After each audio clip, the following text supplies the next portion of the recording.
Welcome back to the Manage to Win podcast. I've got Vicky Brown today, and we are talking about HR.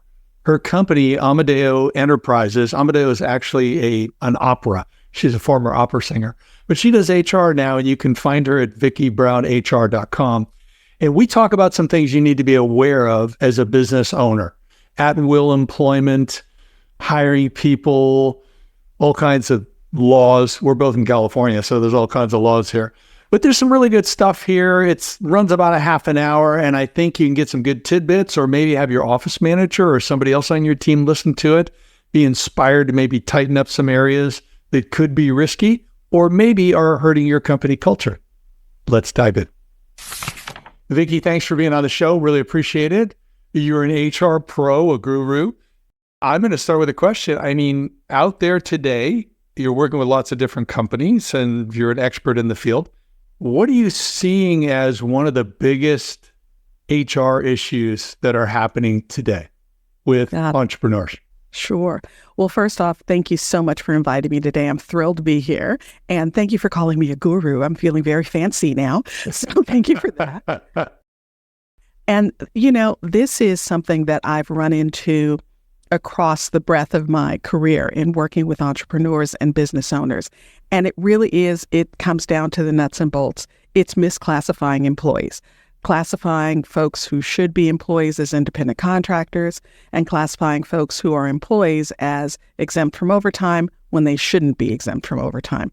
And those two areas can be somewhat confusing because as a business owner, you can feel like you have kind of more control over which direction those things go than you really do. And on the back end, the exposure can be significant. Yeah, I'm aware of that because I'm friends with some guys who run a law firm, Medina McKelvey in California here. Yeah. that protects employers against employee lawsuits, which California created. They started a software company called CalComply so that online, all the employees can be trained. You got to do time cards. You got to enter everything, no overtime. Mm-hmm. And then there's a quarterly check-in in the CalComply software where, the employee confirms, I didn't do anything wrong. I did everything the way I'm supposed to. Wow, that's true. To make certain they stay on the same page. Where are you located? California. In Southern California. I'm in West Hollywood. Yeah, so they have a growing number of companies that are turning to the software. So it helps everybody stay on the same page. And if a lawsuit does happen, then they have some documentation that, we did train people and they did confirm or did not. Maybe there was a gap. Maybe they didn't follow up. So that's very interesting because, as an entrepreneur, that's the last thing I think of. I think we're all on the same page. We're going in the same direction. I don't have to worry about this. Exactly. Particularly in California. You don't have to worry about it until you have to worry about it. What I get a lot is, we're a startup or we're really small and we're scrappy and we're a family and, no one's going to cause any challenges for us. Well, that's true until they cause challenges for you. So it really is important. And I'm glad you mentioned law firm because it really is important for all business owners. I mean, I think one of the benefits of my organization, Indomeneo, is that, and I tell prospective clients this all the time, we know when to tell you to call your labor counsel, and 100% of the time it will be before you think it's time to call your labor counsel. So it's important to get that expertise, on your side early on so you just don't go in the wrong direction. Oh, it's a good point. And also to have somebody like yourself who really knows the HR laws in your city, county, state, government, federal, so that you're having some extra set of eyes saying, yes, we're okay. If anything, somebody wants to cause a problem, they may not have standing, but we better be able to prove they don't have standing versus just say, wait a minute, I thought we were okay. That's not a good way. That's exactly right. And you want to prevent the problem versus defend the problem. So that's kind of where we come in. We try to help you to get it right from the very beginning. So it's important. And certainly in states like California, actually, so many states in the nation have come along as far as labor laws are concerned. So, New York's not far behind California, and in fact is ahead of California in a couple of ways. Illinois is certainly moving along as well. So just because you're not on the coast doesn't mean either of the coasts doesn't mean that you're in safe territory. Employee protection laws really are kind of sweeping the nation, if I can use that phrase. Yeah, no, and we work with a lot of IT managed service providers. And I'm actually working now for Blackpoint Cyber, which does cybersecurity software. I'm a full-time employee there. I do this just for fun. I'm continuing to do it. My team at Managed to Win runs the company. And, a lot of them can get caught up in wanting to classify someone as a contractor when they don't really understand that they're doing some things that actually qualify them as an employee. That's one of the things you said, right? Mm-hmm. What are some of those key things that's the tipping point that, wait a minute, this person is no longer a contractor. They really need to be an employee? Well, that's the fun part, because in addition to guidelines at the, I'm going to say fun in quotation marks, in addition to guidelines at the federal level, there are guidelines at the state level generally as well. For instance, the California guidelines on independent contractor are more stringent than the federal guidelines. So, and at the federal level, kind of every agency has their finger in the pot. So the IRS has a way that they look at it because taxes, payroll taxes. The Department of Labor has a slightly different way that they look at it because they're protecting the labor force. So it really does get complex. And then the state, and again, I'm in California, the state of California has a different way that it looks at it. Just a few years ago, they passed a law that really kind of set everybody on their heels as far as independent contractors are concerned. But broadly speaking, if you go with the concept of if it looks like a duck, sounds like a duck, and walks like a duck, it's probably a duck. So if you have someone that you are giving them direction, you're controlling their behavior, they have a set number of hours or a set schedule that they're working, you give them business cards, you give them a phone extension, all of that looks like an employee. So you really are crossing the line of that person being an employee versus an independent contractor. And then the extra added fun part or benefit in California is California said if the individual is doing anything that directly supports your business, then they are considered an employee. So for instance, if you hire an independent contractor, if you're a retail store and you have problems with your, the restroom, and you hire a plumber, that's an independent contractor. It doesn't have anything to do with your business. If you, however, are hiring someone to do window dressing, that is directly involved in your business. And so there's a 3-point guideline in California, and that is point B, and it actually violates point B. So if one of those points don't hold, then the person's considered an employee. So it gets complex, and it's important to do it right from the very beginning. And just because you agree and the individual agrees to be an independent contractor kind of doesn't hold water, because the regulators say we get to decide. So, well, let's stay there for a moment, because that just sounds crazy for me under certain circumstances. If I've got a retail store and someone comes in once a week to do window dressing and they work for 4 hours or whatever the time is, are you saying the state of California says that has to be an employee? That's a part-time employee. Because, now you can have temporary employees, you can have part-time employees, you can do all of that, but they do want the payroll taxes on, and, that actually is the fulcrum for all of this, payroll taxes. And also it protects the individual, because if they need to collect unemployment insurance or disability or something like that, they need to be eligible for that. But yes, that is considered an employee. And in fact, they actually kind of beefed up the guidelines, and I think it was last year, where they said you actually have to have an independent contractor agreement between you and the independent contractor. Now, in the past, people thought, if I have an agreement, that's my free get out of jail card, because, they're an independent contractor, I have an agreement that says they're an independent contractor. That is actually not a deciding factor. So an agreement doesn't make them an independent contractor, but if they are an independent contractor, you have to have an agreement. So, I try to set my personal preferences or beliefs aside and think, okay, well, what's the best? Because our values as an organization on Manage to Win are find the best way, do the right thing, everyone matters. And on the one hand, I feel like that's ridiculous. if two parties agree to a certain working arrangement and it's, above board, they should be able to do that. On the flip side, the state of California, which, is way too many employees and way too many laws in my opinion.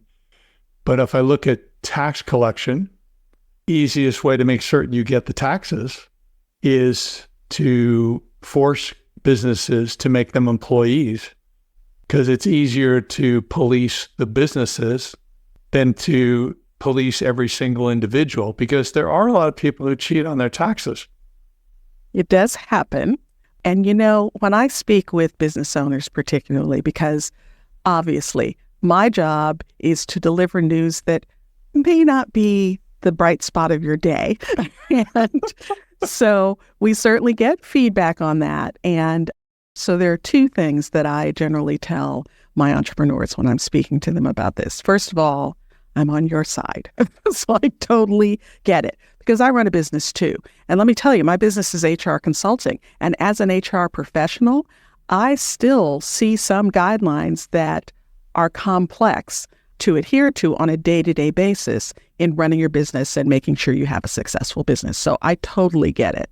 So the first thing is I'm on their side and I'm here to protect them. So that's really what I'm doing. I'm trying to protect their flank.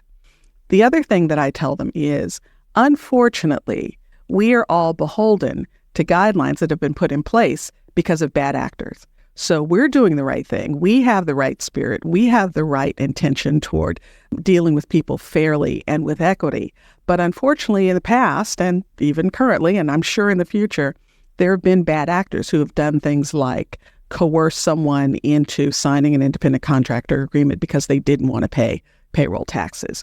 Or it's a startup. Maybe they're not even trying to, pull one over on anyone, but they're a startup. They don't have a lot of budget, and this happens all the time. And they're like, you know what? I'm just going to get people in. They'll be independent contractors, and then I won't have to pay overtime, and that's better for the budget. And usually that's a situation that they just don't know any better, which is why I exist. But so that happens a lot. And the employee back in the day, pre-AI, Google, internet, the employees didn't know. They weren't aware of what those guidelines were, or that they might have more rights or more opportunity. And so in some cases, they were taken advantage of. What happens then is those of us who are doing the right thing and are, then we get swept up in laws that have been put in place, and sometimes that have been even extended by case law, because then someone sued and then a case was brought and then, there was a determination of the case, and now everything's codified. So it is complex, and I do see both sides, really see both sides. And it makes it, I always say running a business is not for the faint of heart. Yeah, it reminds me, I think John Adams said our Constitution is made for a moral and religious people. It's wholly inadequate for any other. Mm-hmm. And then I think Benjamin Franklin said something about the more corrupt a government gets. Of course, they're speaking about government. If government's corrupt, then usually the people are corrupt. Right. Then the more you have to bind them down, the more you have to have laws and crack down on people. You have to use force. So yes, and it's really unfortunate because everybody gets swept up in that. And so then it makes it more complex for you and I to run our businesses and to have a great culture and to, thrive and be successful, because we really do have to navigate the rapids of some of the regulations. And it's not just, employment relations regulations, but, tax regulations, on and on and on. We have to navigate those waters. So what about if I'm a business in California and I hire someone either on my own directly or through Upwork or some other site who lives in Texas or who lives in, some foreign country, and they're obviously doing work that supports my business? Am I required by California that they have to be my employee, or because they're out of state, it doesn't matter? International is totally fine. So if they're outside the country, then yes, and most likely, there's a whole series of guidelines there, but yes, most likely they are certainly going to be contracted as an independent contractor. You're probably actually going to be working with some sort of an offshore agency that actually provides those services. And that's the other thing. If you're working with a company that provides those services, so Upwork is a great example. Upwork has independent contractors, but recently in the past few years, and I don't know exactly when it was, but I was on their site the other day and I saw it and I was like, oh, they're doing that now. They actually offer payrolling services. So if you are bringing on someone that does kind of cross the line as far as supporting your organization is concerned, they can be payrolled through the Upwork payroll service. Now, you're still the employer of record, but Upwork has a platform now that you can use because they recognize that, a lot of their folks were falling in the cracks, basically. What about if I hire someone directly or through Upwork who's maybe in Texas or something like that, but I'm located in California? Are they still have to be an employee? Again, it depends because I was talking about the specific ABC test of California. But when I started answering this question at the beginning, remember I said it's at the federal level, the IRS and the DOL. They have their own set of guidelines. So nationwide, you have some things that you're going to have to, again, navigate. It's not just the state of California. So it depends. So even if you're hiring someone in Texas, there are still federal guidelines that you're going to have to adhere to. Yeah. Okay. My favorite refrain almost every day is grrr. Yeah. Crazy. So I talk about that there are 4 management disciplines. They are how you hire, how you manage, how you develop, how you retain. Let's talk about hiring for a moment. So what would be your top 3 recommendations for someone when they're hiring, as far as whether it's doing things well legally, compliance-wise, or whether it's, discerning who's really going to be the best fit for your team? Sure. I would say, first of all of my answers come from the foundation of let's be compliant, because that's my job. My job is to make sure that you don't have something sneaking in your back door that's going to tank your company. So, so I'm always coming from a bedrock of compliance. So make sure you're doing it right. You're dotting all the I's, crossing all the T's. You have the right paperwork, on and on and on. But the other thing that I think about is the process of creating a high-performance team. Because when we think about it, we don't just want to hire someone just because we're filling a gap. Now, we may be desperate at that moment, and we may be thinking along those lines that, I just need to get a body in the seat. But that's where we have to put on kind of our HR hat, our CEO hat, and say, you know what? I need to do something that is right for the organization, that will propel the organization forward and ensure success. So just having a body in the seat, even though it can be incredibly painful to have that seat empty for however long, it's really important that you think about what do you need done today and tomorrow. So again, as I say, everything that I talk about comes from a foundation of compliance. From a CEO's viewpoint and a leader's viewpoint, I think every choice that you make needs to come from a foundation of the vision. That's the first thing. Where do you want to go? What do you want to do? Where do you want to take this business? If you start there, then you're not going to do things that are expedient that inhibit your ability to achieve those goals. So when you're looking at, do you need someone with a lot of prior experience in your industry at a larger organization? Does that work for you? Or does that for your future plans? Or does that totally not work for your future plans? It may be that if you bring someone in, you need someone in accounting, let's say, and instead of bringing in someone who has experience in small organizations, you bring in someone who's been working at HBO. I use that as an example because I used to work there a long time ago. So you bring in someone who's working at a large organization like HBO.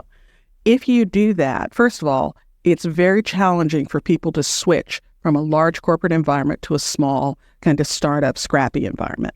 Second of all, is that what you need for the future? If you're going to go for an IPO, if your goal is to go for an IPO or something like that, you're going to need more and more sophisticated experience in your accounting team. But if your goal is to grow incrementally and to be innovative, maybe that person who comes from a large corporate environment is truly so set in their ways that you need someone who has more experience in a smaller, more flexible environment. So again, the vision drives all of that. And once you figure out who you need, now you have to sell to them. Because what people don't understand is interviewing and recruiting is a marketing endeavor. It's not just a recruiting endeavor. You're actually marketing your business, because if you're going to bring in high impact individuals, you're going to have to sell them on you. Yeah, I agree. I'd prefer the verb sell instead of market. You have to sell, and you have to sell them sincerely, humbly, truthfully, without exaggeration. Be very clear, because things often get misunderstood as people have these conversations, and they get a little bit carried away, or they just don't discuss things on purpose or by accident that would tilt the play. We use a pro sports metaphor. So we have a hiring tryout, and there's workouts, and so the player, and there's a hiring coaches, and so the player or the candidate is going to, is missing some information or not getting accurate information or complete information. So it can really cause problems down the road when you get to the other three disciplines of manage the person, develop them, and retain them. So you've got this vision piece. You want to connect with the vision. And then the second piece was, you were talking about the interviewing. Right. So you need to, so once when you've connected to the vision, then you start understanding what you need in that role for today and for tomorrow. And then, of course, I'm in HR, so I'm going to say get a job description, because it's a good thing to have, and it will also be beneficial to you going forward. That's the foundation of a lot of kind of human resources, transaction kinds of things that will happen later. Someone gets hurt and you have a workers' comp claim and they're released to come back to work. You need to know what their quote unquote essential functions of the job are in order for them to, come back into the workforce. So a job description. But I will say once and I will say twice, a job description is not a job posting. I see tons of postings on, Indeed and LinkedIn and Monster and on. And it's just it literally took the job description and threw it up there. So it's a list of, you have to have this skill, that skill, that skill. You're going to do this, that, and that, and that. That is not selling. That's a laundry list. Give the high-performing individual a reason to click that apply button. Give them something that is intriguing about you, your organization. Maybe give them a day in the life. You're going to, you'll spend most of your mornings in deep work, and then in the afternoons, you're going to probably be doing lots of collaborative projects. Or this is something that requires the ability to work autonomously the majority of the time. When you start giving them a flavor of what their day might look like, that helps people self-select. And you want them to self-select, because you do not want 7,000 resumes for a job. And so, you want people to self-select out, and sometimes they will and sometimes they won't, but you want to give them a running start. Also, you want to be sure that in the selling, and if the folks listening are anything like me, I love to sell my company. I own it. I started it. I'm the founder. I think it's the best thing since sliced bread. I can talk about Indomeneo I could do a TED Talk. I could do 3 TED Talks on Indomeneo. But that's not my role as I'm interviewing someone. Yes, I need to sell the company. I need to sell the environment, the culture, what we're doing. And it's sell/inform. But it's not about me doing a monologue. I also have to listen. So my role in the interview is to find out what's on the resume that meets my information need, my knowledge need, what's intriguing that I need more information on, and what's missing that I feel I need information on. And all of that requires something that I have in the past been remiss in doing, but fortunately I have an exceptional recruiting director, and she taught me everything I know. I wouldn't prepare for interviews. I would look at the resume while they were sitting in the lobby getting ready to come into my office, and then they'd come in and I'd go, so tell me about your last job. And that is not an interview that will yield the kind of information that you really need to make a reasoned decision. So you really have to prep. You have to look at the resume. You have to look at what it is you're looking for. You have to prepare some questions. You have to prepare to have follow-up questions. And then you have to prepare for them to answer. Yeah, no, I definitely agree. And I think another way to say part of what you're saying is you need to connect to their why. Why are they looking for a new role? What are they looking for? And then connect. Is it a win-win or is it not?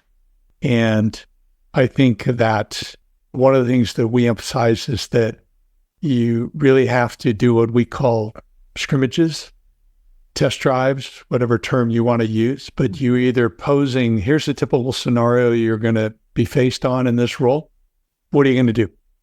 And the last thing we recommend is that before you hire them, you really put them in a scrimmage. So you hire them as a contractor for, if it's more than 2 hours. Mm-hmm. So up to a day, sometimes it's, a contract to hire opportunity, but usually it's 4 to 8 hours where they're going to do actual work with somebody, or they're going to take on a project and do it and bring it back. So you can see, how do they work with others? How quickly do they learn and apply what they learn, et cetera. And they get a feel for working with you. You get a feel for working with them. They're still on their best behavior, mm-hmm. and you are too. And you have to watch for that. But then that's been pretty foolproof as far as confirming things. So that's great.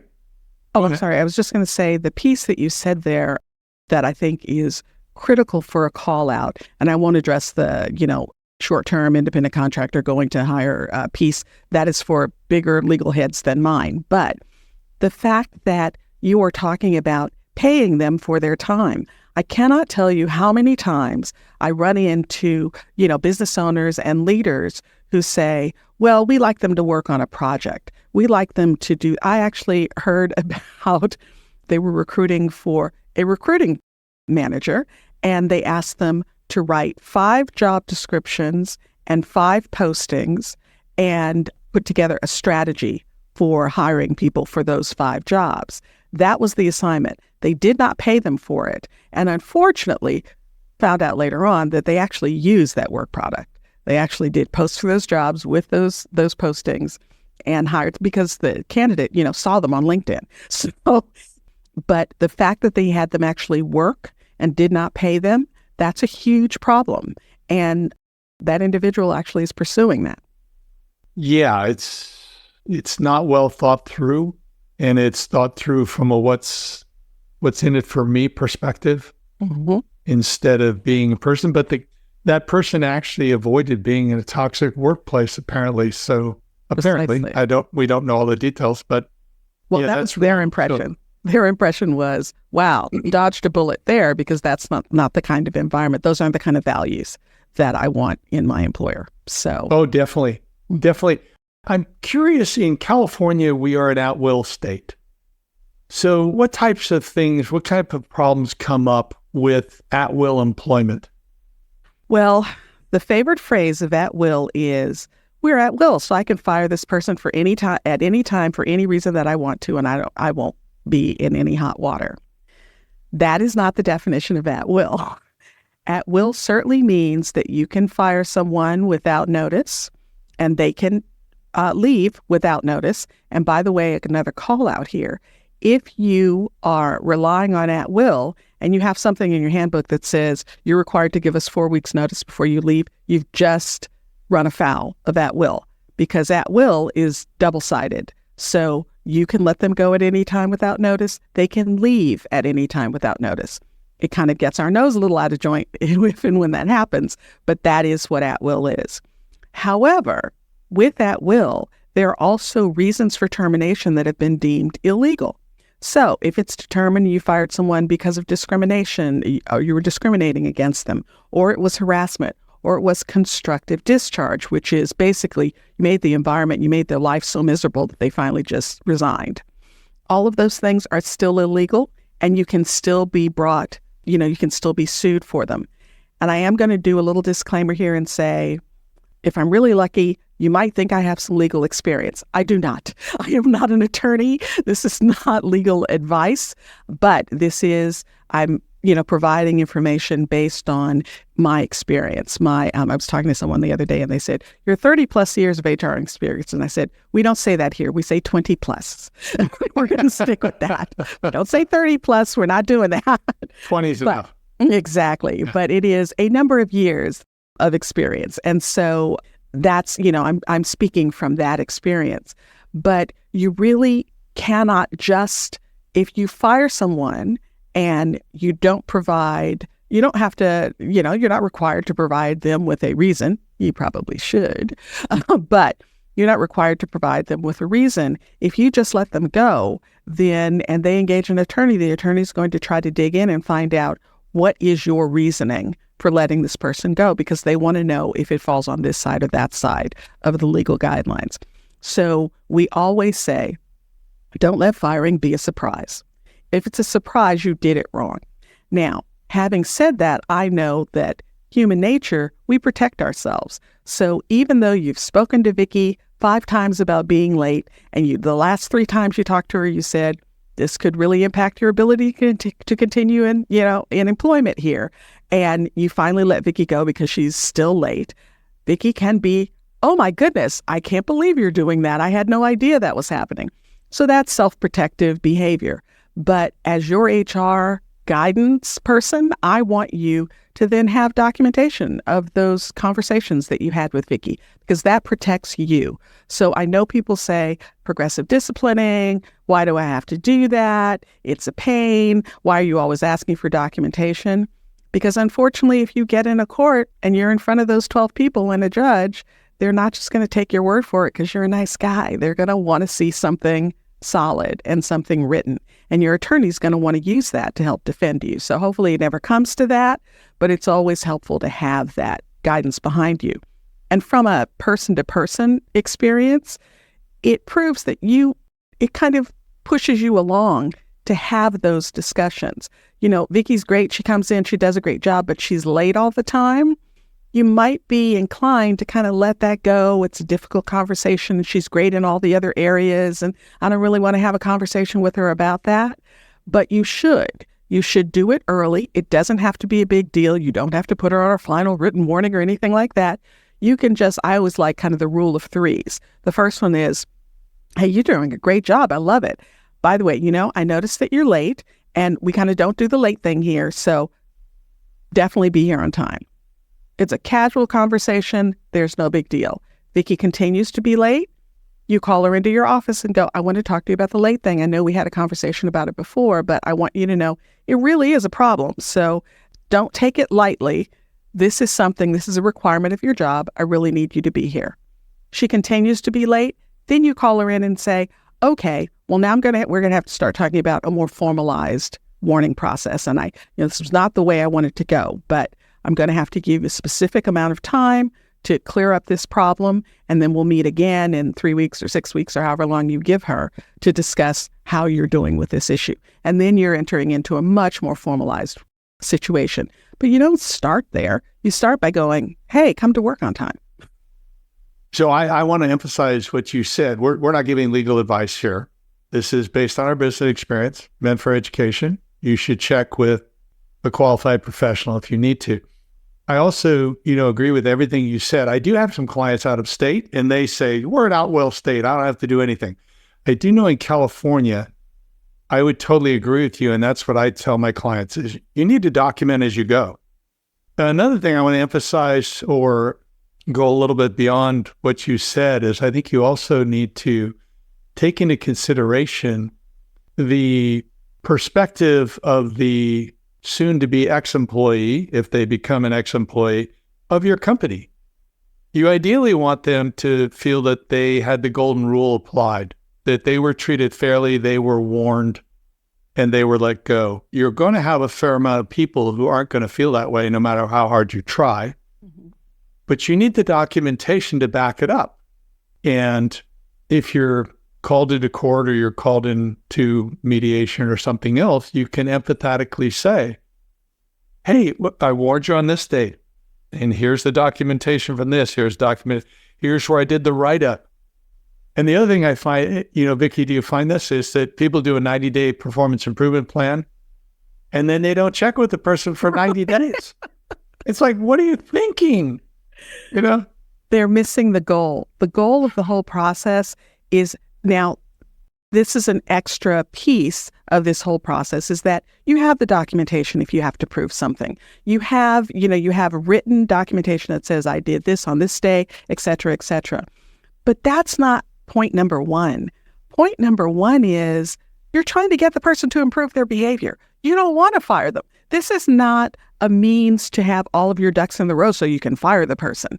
You will have all your ducks in the row. So if unfortunately they are let go, then you're protected, more protected than you would be without the documentation. But the goal is to help them understand that they need to improve this specific behavior. And that means you as a leader, you have to be in the trenches with them. You've got to mentor them. You've got to coach them. You've got to guide them. You've got to be right next to them. So if you're saying you're on a 90-day warning and then you talk to them 3 months from now and say you're fired, you have not done your job.